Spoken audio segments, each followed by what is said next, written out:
Shalom, pessoal. Hoje vamos gravar mais um vídeo, um tema muito importante, no livro de Romanos, capítulo 7. Vai ter um pouco de leitura, mas é muito importante que a gente leia, porque se a gente não abordar os pontos, vai ficar um negócio muito sem, faltando alguma coisa. Então é bom a gente encaixar, vocês tenham paciência, mas é muito bom o tema, viu?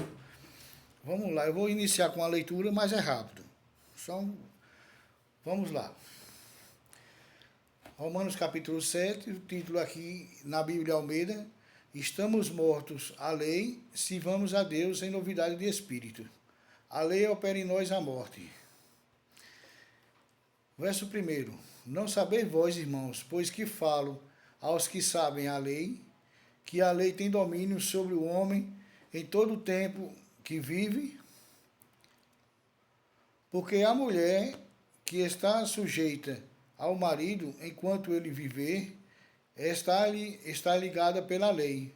Mas morto o marido, está livre da lei, do marido. Vamos adiantando os versos, para ser mais rápido. Verso 5. Porque quando estávamos mortos na carne, as paixões dos pecados, que são pela lei, obravam em nossos membros para darem fruto para a morte. Mas agora estamos livres da lei, pois morremos para aquilo em que estávamos retidos, para que sirvamos em novidade de espírito, e não na velhice da letra. Que diremos, pois? É a lei pecado? De modo nenhum. Mas eu não conheci pecado senão pela lei, porque eu não conheceria a concupiscência se a lei não dissesse, não cobiçarás. Mas o pecado, tomando ocasião pelo mandamento, obrou em mim toda a concupiscência, porque sem a lei estava morto o pecado. Verso 12. Assim, a lei é santa, o mandamento santo, justo e bom. Final do verso 13. Pelo mandamento, o pecado se exerce excessivamente maligno. Verso 14. Porque bem sabemos que a lei é espiritual, mas eu sou carnal, vendido sob pecado. Verso 16. E se faço o que não quero, consinto com a lei que é boa. Verso 22. Porque segundo o homem interior, tenho prazer na lei de Deus. Verso 25. Dou graças a Deus por Jesus Cristo, nosso Senhor, sem que eu mesmo, com entendimento, sirva a lei de Deus, mas com a carne, a lei do pecado. Aí no capítulo 8, eu vou ler só o verso 8. Portanto, os que estão na carne não podem agradar a Deus. Vamos ver o que vai sair aqui, né? Olha, veja bem.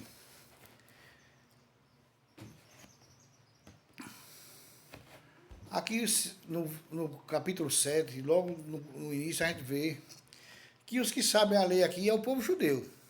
Isso é uma crítica ao povo judeu. Eles são portadores da lei de Deus, né? Que se chama lei, mas lei não é lei como da forma que nós, ocidentais, aqui interpretamos a lei. Lei lá é instrução. A nossa lei aqui, ocidental, é para você cumprir as exigências, vamos dizer assim, muitas coisas. Agora, aqui na Bíblia, na Torá, a lei é instrução, é mandamento. Torot, lei. Torá, lei. Então, ou seja, é instrução. Não é lei como da forma que as pessoas pensam. Se fala muito mal da lei. Os cristãos, esse livro de Romanos aqui, ele fala muito, ele é um livro muito complexo, muito cheio de coisas. Isso dá muita teologia para os pastores complicar a vida de vocês, porque vai querer explicar, vai querer puxar muita coisa. Já foi falado aqui nos vídeos que isso tem um propósito aqui, porque todo o Novo Testamento é contraditório E em relação principalmente ao judaísmo, eles querem apagar o judaísmo do cenário aqui na época, e era necessário que derrubassem isso. E foram procurar a lei, como eles falam, para fazer crítica em cima do judaísmo. Porque o Novo Testamento ele fez uma política. Na política é desse jeito, você vai investigar o outro para derrubar o outro. O judaísmo foi investigar o povo judeu para derrubar o judaísmo, né? Contrariar e perseguir e tanta coisa que a história conta. Mas não vamos adiante, vamos aqui no que nós lemos, né? Porque, como diz aqui, porque a mulher está sujeita ao marido enquanto ele viver, está ligada pela lei, mas morto o marido está livre da lei, do marido. Quem é esse marido? Que lei é essa que eles estão pregando aqui?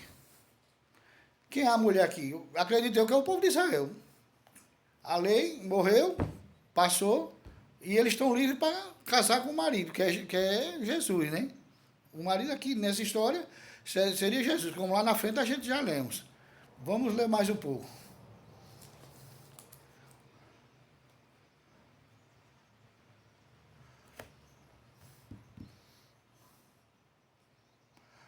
Porque estávamos na carne, as paixões dos pecados, que são pela lei, é muito relacionado. A lei aqui ela foi defamada de uma forma, a lei de Deus, que é instrução, é mandamento, etc. Ela foi defamada de uma forma como que você que vive na lei, você vive no pecado. O povo, para contar aqui que o povo de Israel estava no pecado, e eles, ou seja, morreram no pecado, ou se entregar a Jesus para sair do pecado e ver uma nova lei, que é a lei de Cristo, vamos dizer assim, né? Aí diz aqui, mas agora estamos livres da lei, pois morremos para aquilo em que estávamos retidos, para que sirvamos em novidade de espírito, e não na velhice da letra. A velhice da letra, ou seja, a velhice, o que está velho está perto de morrer, que eu já tenho outras passagens lá na frente que fala isso. Então, ou seja, tiramos o velho e estabelecemos o novo. Tiramos fora o povo de Israel, tiramos fora a lei, vamos estabelecer a graça. Essa era o caminho dessas explicações, é isso aí. A velhice da letra. Então a velhice vai morrer. Lá na frente, em outros livros, em outros capítulos, vai falar que logo está velho, logo vai morrer. Né? Morrer quem? Né?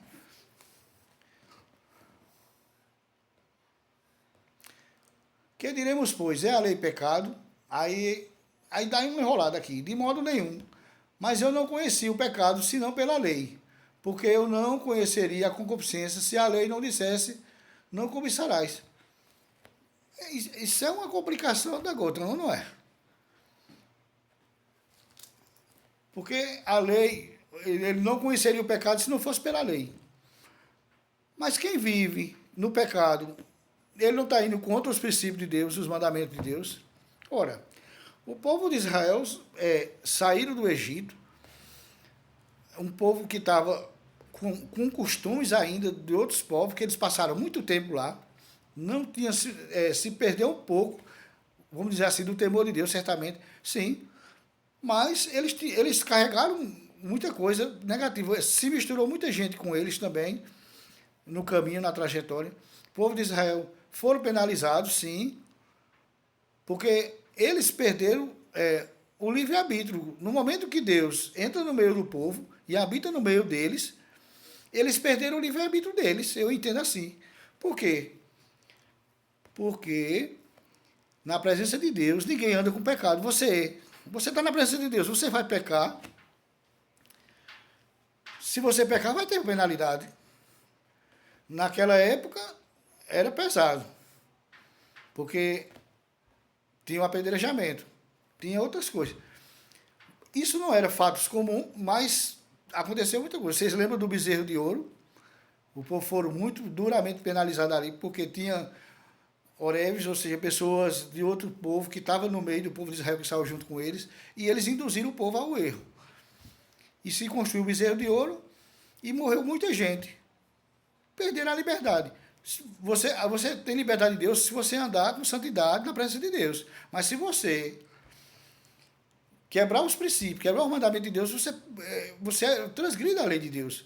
Vai ter penalidade. Nessa época aí, da saída do Egito, o povo era penalizado até com a morte. Por isso que aí o Novo Testamento colocou isso aí, que a lei opera o pecado e a morte. Sim, mas uma penalidade pelo quê? As pessoas perderam a liberdade, entre aspas, porque eles estavam na presença de Deus. Você tem liberdade na presença de Deus quando você anda com santidade. Você obedece os princípios da Torá, do mandamento de Deus. Mas se você está com pecado, você está indo contra os princípios. Vai ter punição, de alguma forma. Ninguém anda com Deus e anda do jeito que quer. Para andar com Deus, tem que seguir a instrução. Por isso que o Eterno orientava Moisés. Moisés, ensina o povo, instrui o povo. Moisés diz ao povo. Então, ou seja, Deus estava sempre instruindo ao povo. Né? Porque o povo, se não tivesse Torá pelo povo, o povo tinha se perdido. Deus estava trabalhando nesse povo. Você vê que lá na frente, quando chega depois, lá adiante, nos profetas, na época, o povo, Deus repreendia o povo. Falava com os profetas, ia lá e repreendia o povo. Né? Porque o povo, se tu não tiver, quem quiser andar com Deus, vai ter que ir para os princípios de Deus. Vamos ler mais um pouco aqui.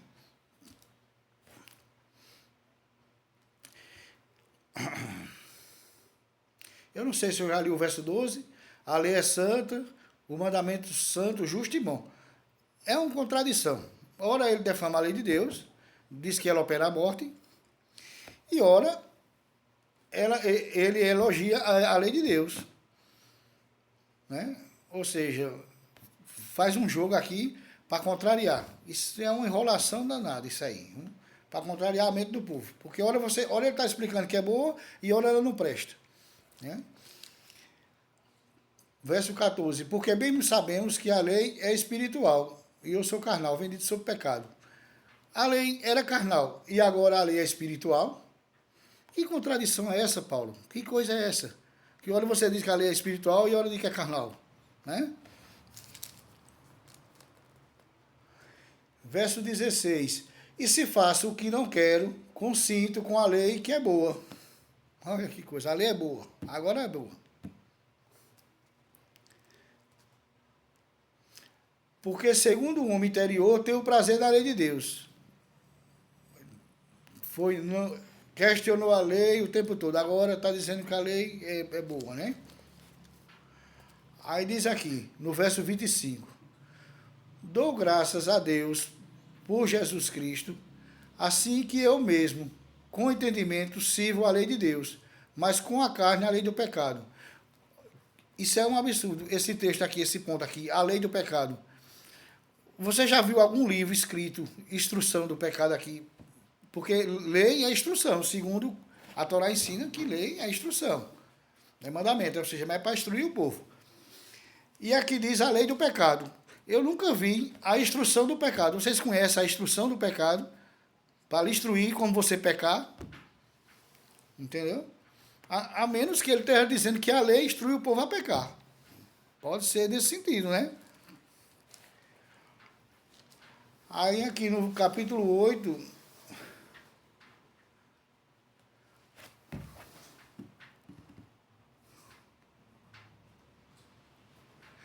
No capítulo 8, no verso 3, diz assim: porquanto o que era impossível à lei, visto como estava enferma pela carne, Deus enviando o seu Filho, em semelhança de carne do pecado, pelo pecado condenou o pecado na carne, para que a justiça da lei se cumprisse em nós, que não andávamos segundo a carne, mas segundo o Espírito.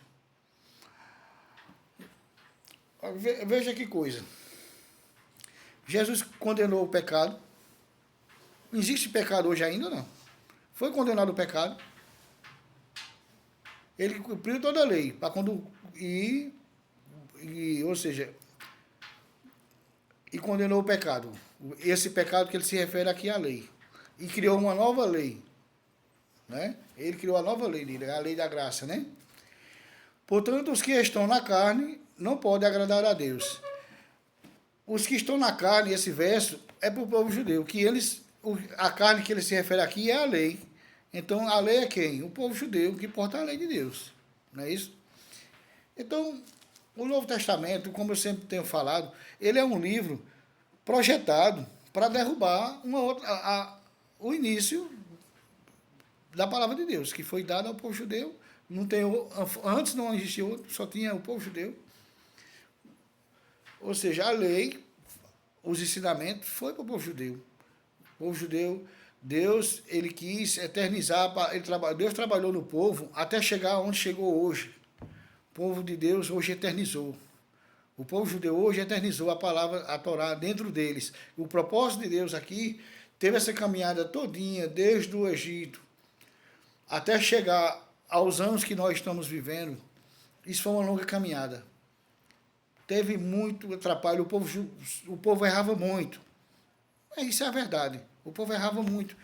Porque eles ainda não tinham eternizado a palavra de Deus no coração deles. Pecaram muito. Adoraram muitos deuses. Se corrompiam. Os próprios governantes deles induziam eles ao erro, ao governo. O governo leva eles ao erro. Né? E eles pagaram um preço muito caro. Sofreram muito, como é o servo sofredor. Porque não tem um povo mais sofrido do que esse. Você é uma pessoa que vive querendo andar na presença de Deus e se atropela, até se acertar. Isso é um sofrimento muito grande. Então esse povo sofreram muito. Os idólatras morreram todos. O povo que saiu do Egito, morreram todos foram morrendo. Para entrar na Terra Santa, eles falam lá, o capítulo fala lá no Êxodo, que eles chegaram até a Terra Santa, chegaram próximo da terra e não entraram. Maldisseram a terra, falaram mal, Deus deu castigo a eles, passaram 40 anos. Mas veja só, o povo não estava preparado. Deus tinha selecionado o povo para entrar lá. E entraram. E foi. Depois chegou na época dos reis e foi vindo e até chegar hoje. Aconteceu muita coisa. Foi muito sofrimento. Se tem um povo que sofreu, foi eles. Entendeu? Aí hoje o Eterno eternizou a palavra no coração deles, como fala lá, acho que o profeta Isaías, algum dos profetas fala lá, eu não lembro agora, são vários, que o projeto de Deus é eternizar a palavra de Deus neles. Eu acredito que o povo de Israel hoje eternizaram a palavra. Vive para isso. Eles vivem para servir a Deus. Eles não vivem uma vida de pecado como foi no passado. Chegaram até aqui, venceram. Eles estão cumprindo com a missão que era o propósito de Deus com eles, para eles cumprir a missão, santificar a terra de Israel e ser luz para nós, para chegar até nós, para nós enxergar. Nós que estamos perdidos nesse mundão aqui, no meio das religiões pagãs, que a verdade é essa, as religiões fora do judaísmo, elas são pagãs, elas adoram ídolos e etc. Mas o povo de Israel aprendeu a lição. Ouve Israel, o Eterno é nosso Deus, o Eterno é um. Só tem um. Não tem dois, não tem três. É um Deus, um Criador. Eu falo muito a palavra Deus porque não pode estar falando o nome sagrado do Eterno, então a gente fala Deus, né? É mais suave, vamos dizer assim. Não pode falar o nome do Eterno. Até tem uma religião aí que se criou um movimento aí que pegaram muito carona nisso, no nome do Eterno, e foi. Depois eu vou falar sobre eles, sobre esse povo. Eu tomei muito conhecimento sobre eles há uns tempos atrás, antes de eu chegar a acompanhar o judaísmo. Eu investiguei muito esse povo e eu tenho uma conclusão sobre eles. Né? Eu considero uma seita, claro. Entendeu? Então, irmãos, vamos estudar, vamos pesquisar. Isso aqui, o livro de Romanos é um livro complexo, a gente não vai ler tudo, porque é um livro complicadíssimo. É muito assunto para derrubar o povo de Israel. É muito bonitinho, enfeitando para castigar o outro e viver uma nova vida. Esse foi o vídeo, desculpe a demora, o vídeo se estendeu, eu não percebi, mas shalom e até o próximo vídeo.